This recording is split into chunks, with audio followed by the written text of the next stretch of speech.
Hello viewers, मैं आपका host Shahid लखा एक बार फिर आपकी खिदमत में एक नए टॉपिक के साथ हाजिर हूं।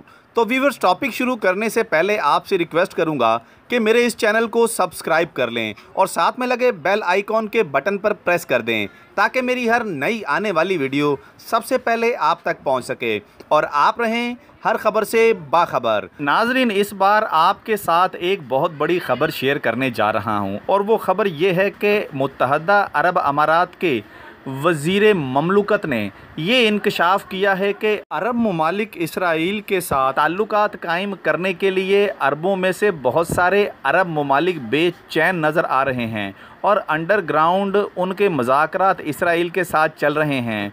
ऐन मुमकिन है कि कुछ माह में और एक आध अरब मुल्क भी इसराइल को कबूल करके उसके साथ अपने ताल्लुकात कायम कर ले।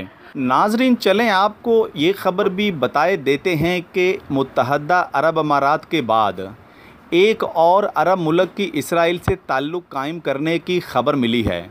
मुत्तहदा अरब अमारात UAE के बाद अफ्रीकी अरब मुल्क सूडान ने भी इसराइल से ताल्लुकात कायम करने का इरादा ज़ाहिर कर दिया है। तर्जमान सूडानी वज़ारत ख़ारजा हैदर बदावी सदीक़ ने खर्तूम में मीडिया से गुफ्तगू करते हुए कहा कि हम इसराइल से अमन मुआहिदा करने के ख्वाहिशमंद हैं। ये ताल्लुकात सूडान के मुफाद में कायम किए जाएंगे। तर्जुमान के मुताबिक दोनों ममालिक के हकाम के दरमियान राब्ते से इनकार नहीं किया जा सकता। नाजरीन, सूडानी वज़ारत ख़ारजा के तर्जुमान के मुताबिक ये अमन मुआहिदा सूडान और इसराइल के दरमियान अगले बरस मुतवक्का है। इनका मज़ीद कहना था कि हमारे लिए इसराइल से अदावत जारी रखने की कोई वजह नहीं।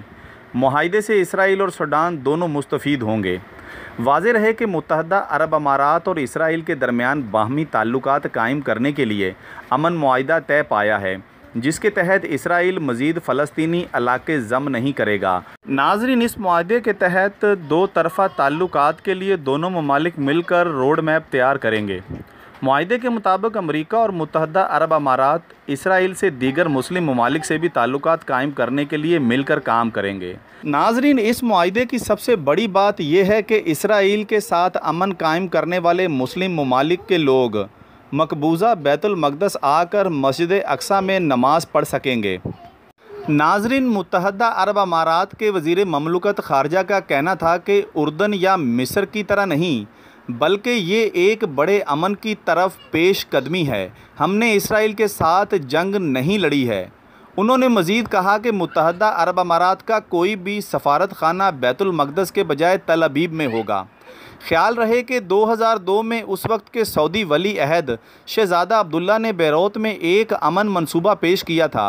नाजरीन, इस अमन मंसूबे के मुताबिक अरब ममालिक इसराइल को तस्लीम करने के लिए तैयार थे, ताहम इसके लिए शर्त ये थी कि इसराइल अपनी सरहद 1967 में होने वाली जंग से पहले वाली हदूद तक वापस ले जाएगा।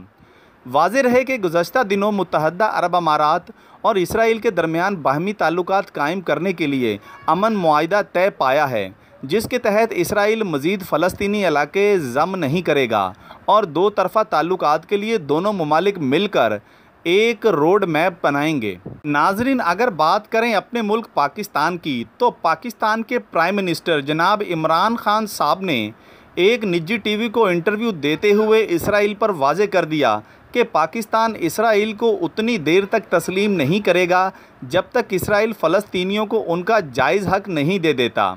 नाजरीन, पाकिस्तान 73 साल गुजरने के बावजूद आज भी इसराइल से मुताल्लिक़ अपनी फ़ॉरेन पॉलिसी पर कायम है और पाकिस्तान ने एक बार फिर इसराइल को बावर करा दिया है कि इसराइल को कबूल करने का इम्कान उतनी देर तक ज़ाहिर नहीं किया जा सकता जब तक इसराइल फ़लस्तीनियों को उनके जायज़ हकूक़ नहीं दे देगा। लेकिन दूसरी तरफ अगर हम अरब ममालिक को देखें तो अरब ममालिक वक्त गुज़रने के साथ साथ अपनी पॉलिसीज़ तब्दील करते रहते हैं, क्योंकि अरब ममालिक के सबसे बड़े मुल्क सऊदी अरब को मुसलमानों की जिद्दोजहद आज़ादी, ख्वाह वो फ़लस्तीन में हो या कश्मीर में हो, सऊदी अरब को इससे कोई गर्ज़ नहीं। नाजरीन, एक बात आपको बताना ज़रूरी समझता हूँ और वो ये है कि इसराइल अपनी फ़ॉरेन पॉलिसी को लेकर मुत्तहदा अरब अमारात और दीगर अरब ममालिक में मुकम्मल तौर पर कामयाब हो चुका है, क्योंकि इसराइल ने अरब ममालिक के अंदर दाखिल होने का ग्रीन सिग्नल हासिल कर लिया है, जिसके बाद इसराइल अरब ममालिक में पूरी तरह से अपने पंजे गाड़ने में कामयाब साबित होगा। नाजरीन, अरब खित्ते में इसराइल का बढ़ता असर व रसूख इस बात की निशानदही करता है कि आने वाले वक्त में बहुत बड़ी तब्दीली रोनमा होने जा रही है, जिसके लिए पाकिस्तान को अभी से तैयारी करना शुरू कर देनी चाहिए, ताकि आने वाले वक्तों में अरब ममालिक और इसराइल को लेके हमारी फ़ॉरेन पॉलिसी कमज़ोर ना पड़े। नाजरीन, मैं उम्मीद करता हूं कि मेरी आज की वीडियो भी आपके लिए नहायत मुफीद और मालूमाती साबित हुई होगी। नाजरीन, ऐसी तमाम वीडियोस को देखने के लिए मैं आपसे रिक्वेस्ट करूंगा कि मेरे इस चैनल को सब्सक्राइब कर लें और साथ में लगे बेल आइकॉन के बटन पर भी प्रेस कर दें, ताकि मेरी तमाम करंट वीडियोस और इन्फॉर्मेशन वक्त पर आपको मिलती रहे। तो नाजरीन, इजाज़त चाहूँगा। मैं आपका होस्ट शाहिद लखा। अल्लाह हाफिज़।